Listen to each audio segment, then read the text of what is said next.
Good morning. Shri Swami Samarth. नमस्कार माझ्या सर्व गोडताईंना. मी उज्ज्वला मनापासून स्वागत करते तुमचं माझ्या मराठी नवीन यूट्यूब चॅनलमध्ये. तुमचा आजचा दिवस आनंदाचा, सुखाचा, समृद्धीचा व भरभराटीचा जावं हीच ईश्वराच्या चरणी प्रार्थना. चहा पिण्यासाठी 2 मिनिटं बसले होते. चहा पिला तसेच व्हिडिओला सुरुवात केली आणि तुमच्यासोबत पण म्हटलं 2 मिनिटं गप्पा मारावं. कसा गेला तुमचा दसरा? छानच गेला असेल. चला, खाली झाडाला फुलं आलेली आहेत थोडी. इथून दिसतात 1-2 फुलं. ते फुलं घेऊन येते आणि पूजा करते म्हणजे पौर्णिमेपर्यंत तर देव झोपलेले असतात असं म्हणतात. त्यामुळे देवांना आंघोळ काही घालायची नाही. दिवा लावते, दिवा अगरबत्ती आणि फुलं वाहते. देवाला हळदी कुंकू वाहिली, फुलं वाहिली. त्याच्यानंतर मी माझा स्वयंपाक केला. चपात्या आणि भेंडीची भाजी केलेली आहे. आमच्या सागरला शनिवार असतो हे तर सर्व ताईंना माहिती असेल. त्याच्यासाठी बनवलेली आहे खिचडी. बघा,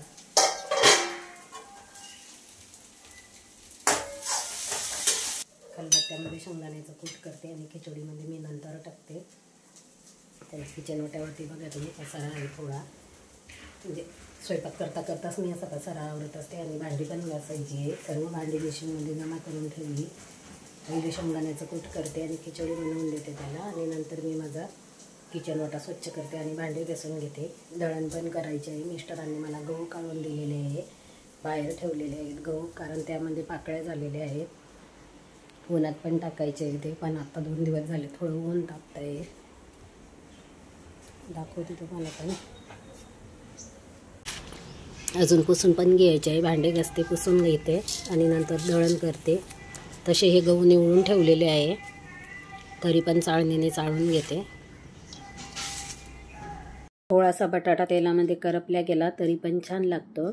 खलबत्त्यामध्ये बारीक कूट करून घेतले आणि खिचडीत टाकून दिले.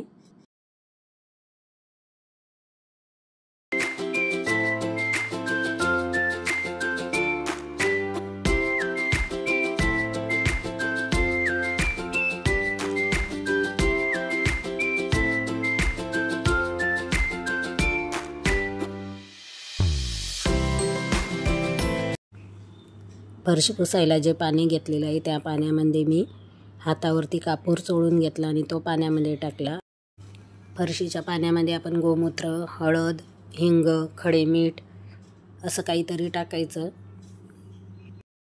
फरशीच्या पाण्यामध्ये जर आपण खडे मीठ टाकले तर आपल्या घरामध्ये जे नकारात्मक ऊर्जा असते ती घराच्या बाहेर जाते असं म्हणतात. त्यासाठी मी हे सर्व वेगवेगळं रोज टाकत असते.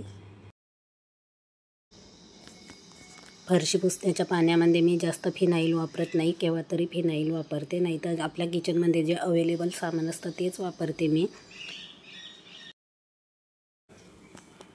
फरशी पुसण्याची सुरुवात मी किचनपासून करते, कारण किचनमध्ये अन्नपूर्णेचा वास असतो. स्वच्छ पाण्याने पहिले किचन पुसायचा, नंतर बाकीचे हॉल, बेडरूम ते पुसायचे. कारण असं म्हणतात की किचन घाण पाण्याने पुसू नये. जेवढं मला माहिती आहे किंवा तुमच्यासारख्या ताईकडून ज्या गोष्टी मी ऐकते त्या मी तुमच्यापर्यंत देत राहते.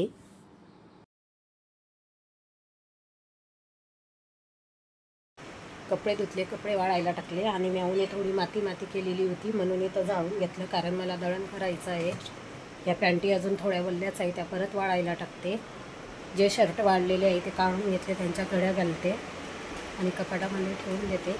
वरती जर ते तसेच ठेवले तर तसेच पडून राहतील, कारण माझ्याशिवाय घरामध्ये कोण आवरत नाही. माझीच मुलं काय, कोणाचीच मुलं काही आवरून ठेवत नसते. वल्ल्याच आहे पॅन्टी. काल पण भरपूर कपडे होते आणि आज पण तसेच होते. काही बाहेर टाकले कारण थोडं ऊन आहे आज. आणि बाकीचे कपडे हे बघा इथं टाकलेली आहेत.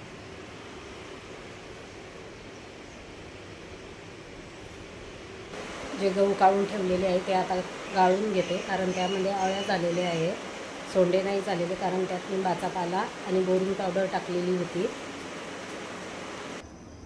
गहू पूर्ण गाळून ठेवलेली होती, निवडून ठेवलेली होती, तरी पण गव्हामध्ये हे बघा बारीक अशी घाण निघाली.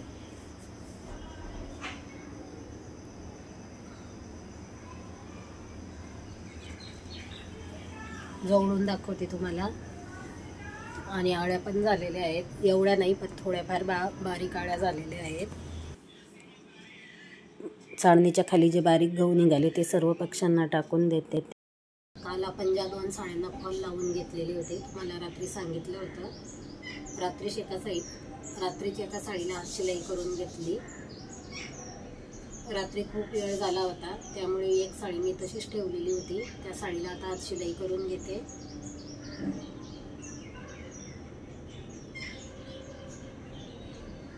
काठाला जर साडी खूप जाड असली तर लवकर हात शिलाई होत नाही, कारण सुयच आतमध्ये पटकन जात नाही. आणि जे मऊ साडी असते ते साडी पटकन होती, कारण पटपट सुई आतमध्ये जाते.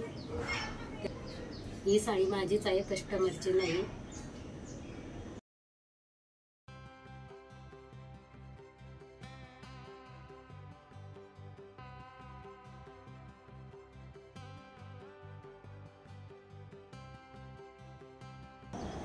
एकदम मऊ सूत आहे या साडीचं. गडी पण बघा तुम्ही छान झालेली आहे, छोटी, टोचत पण नाही आणि घातल्यानंतर पण खूप भारी घातल्या जाते, म्हणजे मिऱ्या पण छान येतात.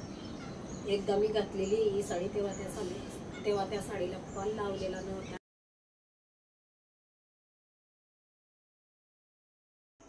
बाहेरचा दिवा ठेवून दिला, आता तुळशी जवळचा दिवा ठेवते.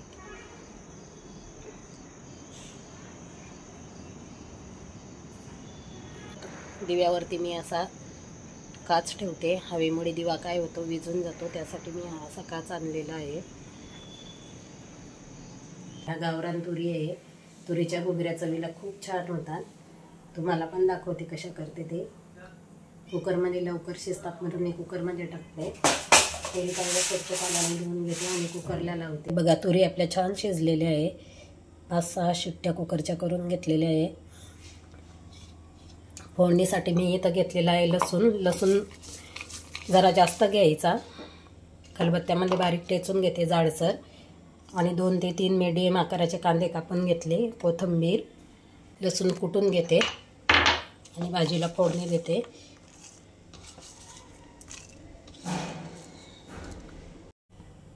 भाजीला फोडणी देण्यासाठी कढईमध्ये तेल टाकलेलं आहे. या भाजीला तेल थोडं जास्तच लागतं. तेल तापल्यानंतर त्यामध्ये टाकायची मोहरी, जिरं, खलबत्त्यामध्ये बारीक करून घेतलेला लसूण लालसर झाला की त्यामध्ये टाकायचा कांदा. लालसर रंग येईपर्यंत कांदा छान परतायचा.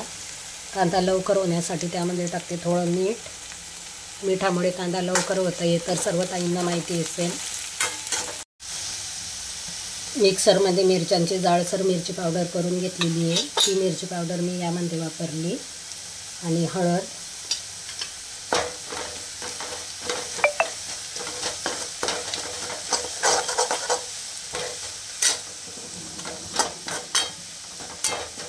मिरची पावडर जळू नाही म्हणून थोडं थोडं करून तुरी ॲड करायच्या, ज्या आपण शिजवून घेतलेल्या आहेत त्या. म्हणजेच मिरची पावडर जळत नाही आपण जर थोड्या थोड्या तुरी ॲड टाकल्या आणि परतलं तर.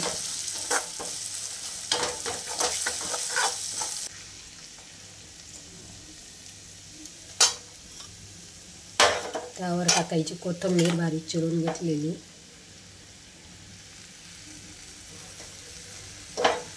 आपण मीठ पहिले पण टाकलेलं आहे.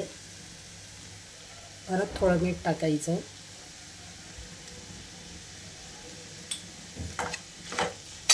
गॅस मोठा करते.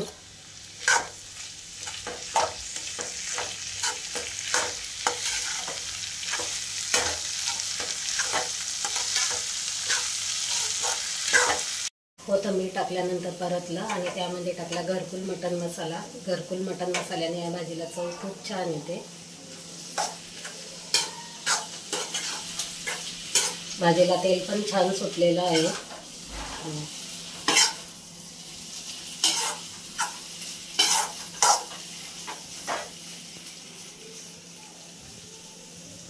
आपण ही भाजी रशाची पण करू शकतो.